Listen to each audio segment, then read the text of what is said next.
What if it's not about a building? What if it's not about stained glass or steeples? What if it's about just Jesus? We always feel like sometimes we're being tested. You never know what today's going to bring, and sometimes it brings more than we can handle. And sometimes we ask God to give us some favor, give us some grace, turn this around, and let me get back to where I was before today. And man, that wasn't the story for Job, was it? No, sir.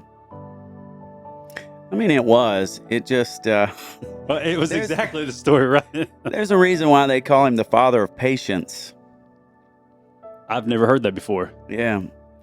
Well, there's a few people in the Bible that is known for one particular thing. Like Abraham is the father of faith. Samson is the father of strength. Job is the father of patience, or known for that more than anything else. Solomon was wisdom. He was the most intelligent, smartest king that ever lived. That was King David's son.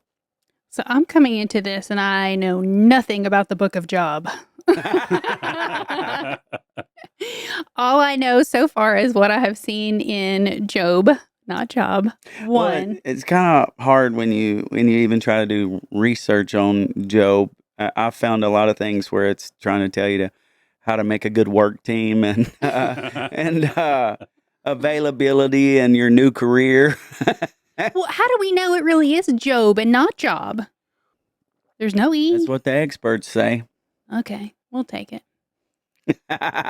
Yeah, man. So we talked about the book of Job, Cory, and man, the more I look into it, I read through it, and it's just a phenomenal story of one man and his relationship with God, and he includes all of his friends and his family. Dude, it's such a powerful story. Yeah, and I just think that it's really, if you want to look at somebody that, I mean, if you just think about hitting rock bottom, I promise you won't ever hear about anybody that hit it harder and worse than Job. And we're talking about somebody that God really, really had his favor on, and knew that not that he could trust God, but God could trust him. And he still hit rock bottom? Yes. In ways that, well, we can read about it, and I like to hit on, some things, and I know Stephen's got some thoughts, and there's a lot of things that happen, particularly that I've never heard brought out about Job, that I would personally like to insert, but I'm excited about it. And I think that we should read about it, and I think Stephen's got his awesome reader's voice going today. And that's right. You're like the narrator guy from Reading Rainbow. Reading Rainbow. No pressure at all now, right?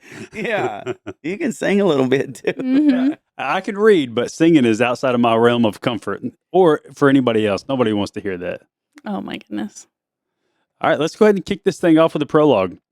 Yeah. There once was a man named Job who lived in the land of Uz. He was Not blameless. Oz. Not Oz, you're right. He was blameless, a man of complete integrity. He feared God and stayed away from evil. He had 7 sons and 3 daughters. He owned 7,000 sheep, 3,000 camels, 500 teams of oxen, and 500 female donkeys. He also had many servants. He was, in fact, the richest man in the entire area. Dude, that alone is incredible. That should tell you something right there. I mean, people talk about there's no prosperity. We don't want to talk about prosperity, and God, this man had everything anybody could ever dream about. And he was doing it sounds like all the right ways. And he was. KJV God calls him in this word a perfect and an upright man who shuns evil and has nothing to do with it. And I mean, we're going to get into it, but he was so close and so faithful and such an upright man that God trusted him enough for him to, well, let's just read about it. Okay, who wrote that where you said God said he was the most upright man? That's right there where you just read. Yeah, so If you read it who in wrote the book of KJV, Job? I do know that Job is, it's kind of controversial. Some of the information about Job. I do know that Job, this book is the oldest book in the Bible, and it might be older than Genesis.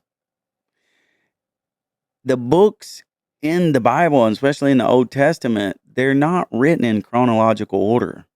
Right. Because I've seen books, how you can read them in chronological order, and they're all jumbled up.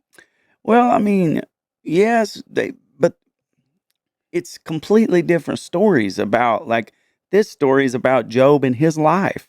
Mm-hmm. There's no other characters or references to these people in Job in the Bible. Like, a lot of times you can read about, like, David in one book, and you'll read about David in another book of the Bible, and many different characters. But these characters, you won't read nowhere else in the Bible. Some people say that it's not even a real book, like that it didn't really happen. It's just an account that was put in here to compare and talk, show your life what it should be. But I don't believe that. I'm Almost just, like the very first parable. yeah, well, parables don't usually name names and don't Okay. Yep. speak in such details. They're almost like metaphoric, to help you compare to life. Well, right off the bat, this one is pretty detailed and very specific. Right. You guys want to keep reading? Yeah. Job's sons would take turns preparing feasts in their homes, and they would also invite their 3 sisters to celebrate with them. When these celebrations ended, sometimes after several days, Job would purify his children. He would get up early in the morning and offer a burnt offering for each of them. For Job said to himself, "Perhaps my children have sinned and have cursed God in their hearts." This was Job's regular practice. I mean, that right there alone is pretty amazing. He said, perhaps. He's pretty devout. Like, Yeah, he yeah, wants to just be sure. Yeah, he didn't even say they sinned. He said perhaps. So he went, Just in case. just in case. I want, my family, my life. I want everything to be right with God. That alone is amazing. Yeah. I mean, heck, it's hard for us to even remember to pray in the mornings to thank and say, "I'm sorry," Yeah. You're No right. kidding. Yeah, but he went and he gave a burnt offering for each of them. That's amazing. Yeah, he did. Wow. And it kind of, it could give you a lesson on your own life, on your own family. What could I be doing to go into like a mediation for my children, to make sure that I'm doing everything I can to be the example, and to make sure that they're in right standing with God, praying and speaking over them daily, giving their life to God, and making sure that God knows, which is one of the hardest things that you could ever imagine, to think these kids are God's kids. And I'm just over here trying to make sure they brush their teeth. I mean, that's hard enough. Make as them it watch is. VeggieTales. We've not talked about that lately. Yeah. Yeah. All right, here we go. All right. Now there was a day when the sons of God came to present themselves before the Lord, and Satan also came along with them. Whoa. That's not good. That right there that's our lives daily. Satan contending with us. What happens? We go to present ourselves before the Lord. Like, yeah, this is talking about the sons of God.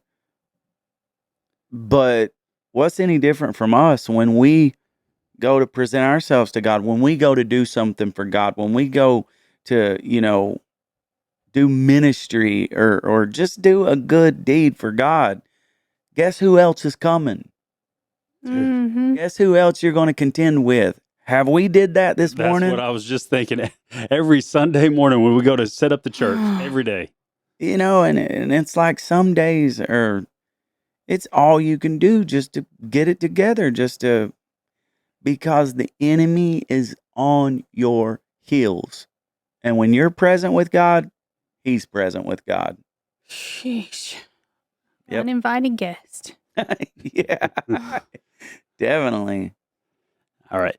Now there was a day when the sons of God came to present themselves before the Lord, and Satan also came among them. And the Lord said to Satan, "From where do you come?" So Satan answered the Lord and said, "From going to and from on the earth, and from walking back and forth on it." Then the Lord said to Satan, "Have you considered my servant Job, that there is none like him on the earth, a blameless and upright man, one who fears God and shuns evil?" There you go. So now That's it. let's back up, Cory. Help me out on that. It said, so Satan answered the Lord and said, "From going to and fro on the earth, Mhm. and from walking back and forth on it." Is that just him looking for people to Yes, take sir. over? Yes, sir. 1 Peter, and we've said it before. We said it in the last one we did on the Mhm. enemy. Your adversary or your enemy. The first of it says, "Be sober." I believe it's 1 Peter. I know it's 5. Might be 1 Peter 5:7, 5:8. But it says, "Be sober, Mm-hmm. be vigilant, or alert." Mm-hmm. This is crazy because at any time you could decide you're going to go off and have a good time, and you're going to let your hair down, and you're going to do a little party, you're going to do a little something and take your eyes off of this, take your eyes off that, and even God. And this right here is there's a parable that God talks about a man who has all these fruits, and he says, "I don't have nowhere to bestow all my fruits. You know what I'm going to do? I'm going to tear down my barns and build greater. So I'll put all my fruits in there and store them up. And then I'll say to my soul, soul, take thine ease. Take it easy." But right then, the parable says, God spoke to that man and said, "You fool, this day your soul has been required of you." God is saying in that parable, like, the minute, I'm not saying you can't ever have a good time. I'm not saying that you can't ever, have leisure time. Yeah, you can. But I mean, in all that time, you should be ready and willing and alert enough at any moment for God to use you, for somebody to come to you and need prayer, for somebody to call you and say, "Hey, we're at the hospital. I need you to come and pray." I mean, you never know. And the enemy is always on our heels. And it said, be sober, be vigilant, be alert, be clear minded, because your enemy, the adversary, the devil, walks about as a roaring lion. You said working and lurking. Yes, seeking whom he may devour. And let me ask you a question. Whom may he devour? Any of us, if we're not careful.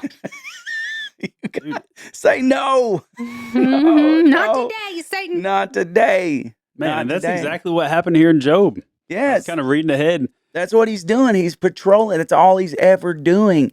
And literally, God knows that. And God thinks so much of this man. He's blameless. He's like upright and, perfect, almost to the point. KJV does say perfect Dude, God said he's the most upright person. in the land. Yeah, that says everything. But I mean, he's the richest too. Look at God's favor all over this dude. Got his children, got thousands of cattle, and land and all of these possessions. Okay, so he talks to him. He says, I've got somebody you can test, basically. That's basically what God's saying. So he's like offering him up? Yes, but look what he says to God. Satan replied to the Lord, "Yes, but Job has good reason to fear God. You have always put a wall of protection around him and his home and his property. You have made him prosper in everything he does. Look how rich he is. But reach out and take away everything he has, and he will surely curse you to your face." Wow. Mm. So he's basically saying, which think about that. When you got the favor of God on you, think about the protection that God Almighty can protect you with. Mm-hmm. I mean, the devil himself is like, dude, I can't even touch him. I can't do nothing to him. You got a hedge of protection all around about him. I can't get in there. And check out what God said back to him. Yeah, He said, "All right, you may test him." The Lord said to Satan, let's bet. "Do whatever you want with everything he possesses, but don't harm him physically." So Satan left the Lord's presence. Wow, here I go. I'm on a mission, Ooh. a devil mission. One day, when Job's son and daughters were feasting at the oldest brother's house, a messenger arrived at Job's home with this news: "Your oxen were plowing with the donkeys feeding beside them when the Sabines raided us. They stole all the animals and killed all the farmhands. I am the only one who escaped to tell you." Well, he's getting to the point. Check this out. Yes. Read the next Yeah, line. no, it just it keeps going. Yeah. It's crazy. While he was speaking, another messenger arrived with this news: "The fire of God has fallen from heaven and burned up your sheep and all the shepherds. I am the only one who escaped to tell you." And then while he was speaking, a third messenger arrived with this news: "Three bands of Chaldean raiders have stolen your camels and killed your servants. I am the only one who escaped to tell you." While he was still speaking, another messenger arrived with this news: "Your What? sons and daughters were feasting in their oldest brother's home. Suddenly, Kids. a powerful wind swept in from the wilderness and hit the house on all sides. The house collapsed, and all your children are dead. I am the only one who escaped to tell you." Job stood up and tore his robe in grief. Listen to this. Then he shaved his head and fell to the ground to worship. He said, Whoa. Job, he's lost everything. In one moment, multiple messengers come to say, your cattle's gone. and that was one after the other, right? Like one fell swoop. And now your children's gone. Your house is gone. Everything's gone. Just like that. You're empty of all of these things in a moment's notice. Now, can you believe this, though? This is what kind of man he was.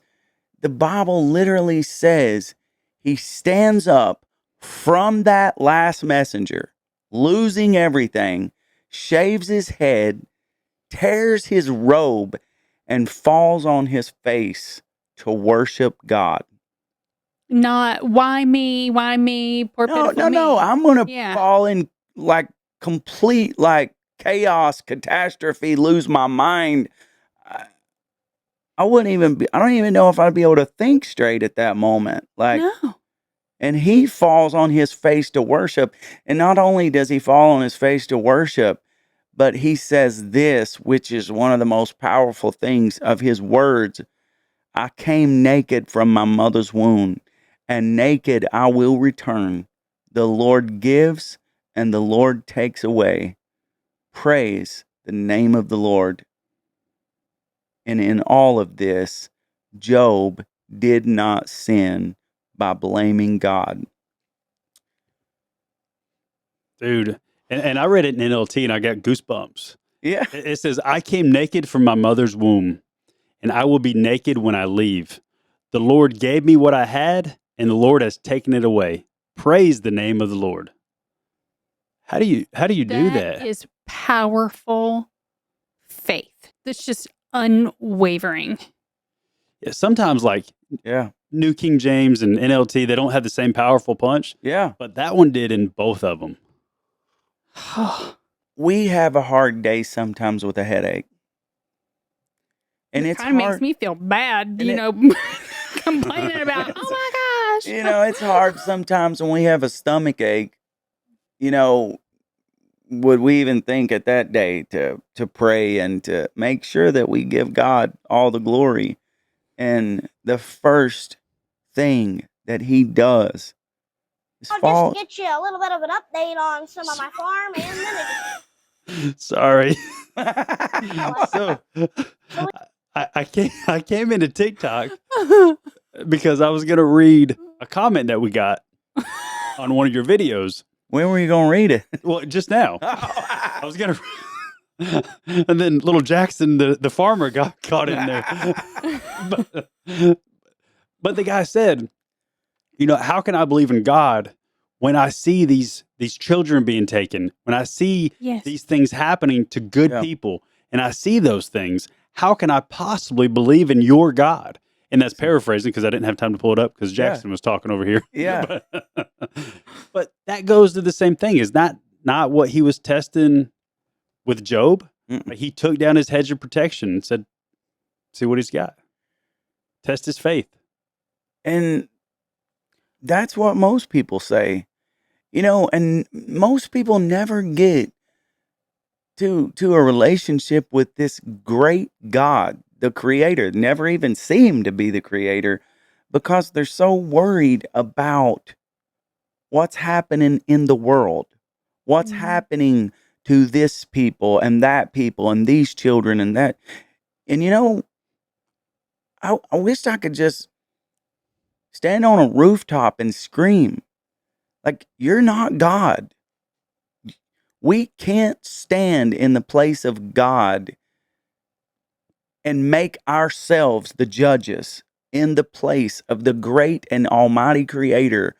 And this book, more than any book, will show you how powerful he is and how much that he does do and has created that we don't even take thought of ever. How many places are his eyes in the world? His eyes are in every place, all places. And it's just, you just wish there was an easier way to tell people, it's always going to be bad when you focus on the bad things and like this. But he didn't once even think about anything like what he just lost and how he just lost it or why he just lost it. He just fell on his face and worshiped. And one thing I noticed, you gave a sermon on Job not too long ago, and I've never heard of the book of Job. I didn't know the stories, Mm. but when you gave that sermon, multiple people were saying, I can relate to that. That's Yeah. me. I've been tested like Job, this and that. And I'm not saying that in a negative way because we all have our own tests. We all have our own things, but it's Yeah. amazing how many people can relate Yeah, to what even Job if went through. yeah, and even if it wasn't that bad, you can still be in a hardship for a long period of time, and it still can be in comparison because we all go through hardships. Maybe not to that depth, maybe not to that degree, but what do you do in your hardship? How hard is your hardship? And when you go through it, are you going to lean on God? Are you going to run to the refuge of your life? Are you going to see him as the refuge in the middle of the storm? And that's what sometimes we stumble up and we forget somehow. We have Maybe. a pity party. Yeah. We lose perspective. Mhm. When you think of that flat tire I got last week, oh man, that's the end of the world. Yeah. God's got me in today. I just can't make it. And then you read the book Was of that Job. a jab at me from my curved up car? Yeah, curved up car. Oh, Oh, I scratched my wheel today. I've got a Oh, I did curb. that a couple weeks ago. It was terrible. And of course, I thought, oh, I can't believe this. Why did this happen to me? Oh, It's the end of the world, God. Then you Did read you- Job, and did he you- lost everything. Did you shave your head and tear your robe and fall on your face and worship? No, I had to call my husband and tell him that I had curbed up my car. But did you take that time to praise the name of the Lord? Yes. Nope.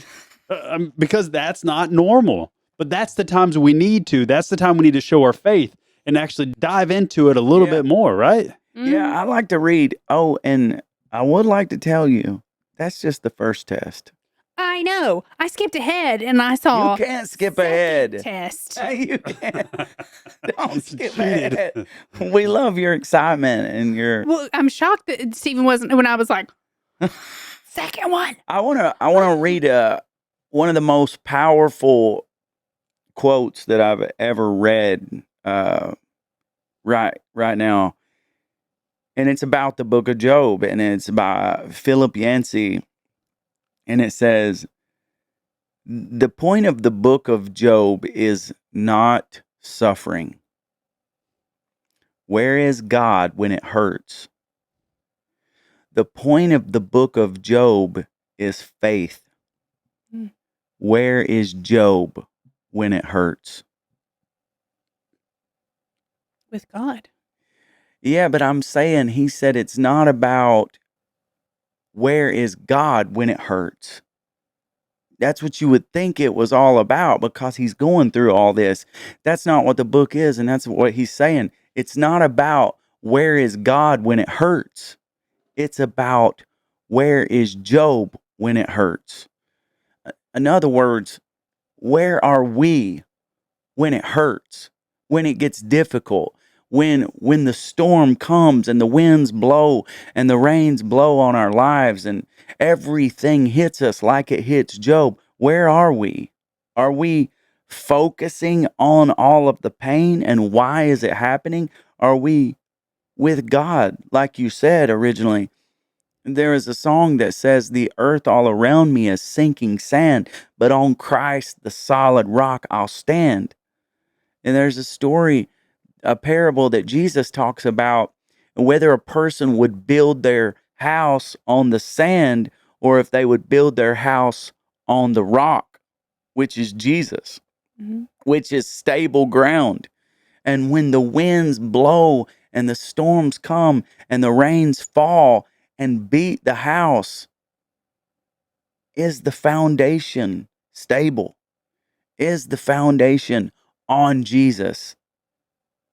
And that way, if it is, your house won't fall. So where are we when it hurts? Are we doing what Job did? Are we falling down on our faces and giving it all to God and praising him anyways? Probably not, but we should be. Probably not. We want to go on to the second test. Yeah. What else can happen now? Well, at this point, he's He's taking. naked and bald. What else can happen? Well, he's has no more possessions and he has no more children. So the thing is, there's another test. The same identical thing happens. Satan comes to God again, and all the sons of God, they come to present themselves. Satan comes again, and God basically says, he's still there. He didn't falter. Even though you made me, take the hedge away, and you said he would, do this. You said he would curse me to my face, and he didn't. Now this time, Satan comes back and says basically, okay, so we took everything he had. He stayed faithful, but now let's touch his body. Let's mess with his health. I'm reading. And I know this time he'll curse you to your face. He will deny you. God said, go ahead. He said, but whatever you do, don't take his life. Spare his life. Yeah. So Satan went out from the presence of the Lord and struck Job with painful boils from the sole of his foot to the crown of his head. And he took for himself a potsherd of which to scrape himself while he sat in the midst of the ashes. Then his wife Wow. said to him, "Do you still hold fast to your integrity? Curse God and die." But he said to her, "You speak as one of the foolish women speaks. Shall we indeed accept good from the God, and shall we not accept adversity?" In all of this, Job did not sin with his lips. Wow. So That I read, hold on, in NLT. I want to say this because this sounded, should we accept only good things from the hand of God and never anything bad? Absolutely. That's perfect. perfect. Yep. Yeah, I think about that. Uh, who even says that? Like, oh, his wife's like, he, he's. It's been so good. Are you just going to stick with your integrity even through all of this bad? You should just curse God. You should just give up and die.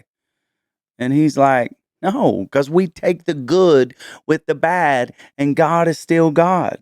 You know, when you put it in those terms and you hear it written that way, that really brings things into perspective for me. It makes me think of course, you know, I pray for all these good things and all these good things happen, but at the same time, I should be praising God when the bad do too. Oh, man, that is the epitome of Job. Mhm. Like, why do we wait till desperate measures and call on God? Because that's what most people do. Even the people that, well, it's only the people that are going to talk to God in the first place, the Christians, the followers of God. You know, We're the people in the foxhole who want to find God. yeah. But that's what they do. They're going to call out when desperate measures hit, when we hit rock bottom, when we hit a wall. You know, that's the way it most of the time is. But we should be praising God. We should be praising God for every trial. We should be praising God for every blessing. We should be praising God on the mountaintop. We should be praising God in the valley. And he's the same in all of them. In James 5:11, it says, "We give great honor to those who endure under suffering." You have heard of Job's perseverance, his patience. You've seen what the Lord brought about for Job in the end. The Lord is full of compassion and mercy. And that's what it is, that we should always see that God is good. And the crazy thing about it is, all of a sudden, we don't have to read all about it, but Job had 3 friends. I don't know how far they are away. I don't know how long they talked about coming. I don't know how hard it was for them to get together. We don't know how long Job suffered. But through this time that he's told his wife, "You speak as a foolish woman," he's still racked in pain. He's Mhm. still in the middle of the trial, and it's just getting worse on his body. And all of a sudden, these 3 friends in this, the 11th verse of Job in the 2nd chapter, they come up basically, and the 3 get there, and the Bible says they see Job far away. And literally, when they see him, they start flipping out, start screaming and crying out. The Bible says they throw dirt up in the air for a sign of grief and can't believe their eyes. They don't even recognize Job. And check this out.